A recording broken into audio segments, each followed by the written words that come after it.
بسم اللہ الرحمن الرحیم. In the name of Allah, the most gracious, the most merciful.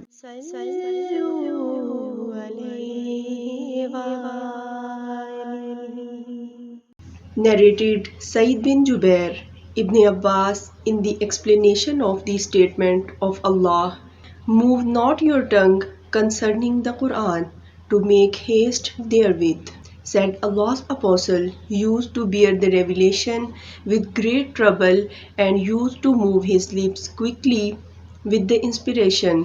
Ibn Abbas moved his lips, saying, "I am moving my lips in front of you," as Allah's apostle used to move his. Said moved his lips, saying, "I am moving my lips," as I saw Ibn Abbas moving his. Ibn Abbas added, "So Allah revealed, 'Move not your tongue concerning the Quran to make haste therewith.' It is for us to collect it and to give you, O Muhammad, the ability to recite it," which means that Allah will make him, the Prophet, remember the portion of the Quran which was revealed at that time by heart and recite it.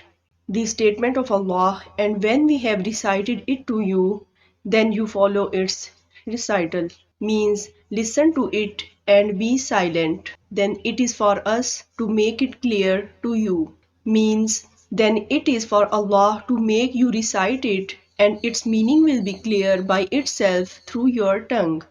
Afterwards, Allah's apostle used to listen to Jibreel whenever he came, and after his departure, he used to recite it as Jibreel had recited it.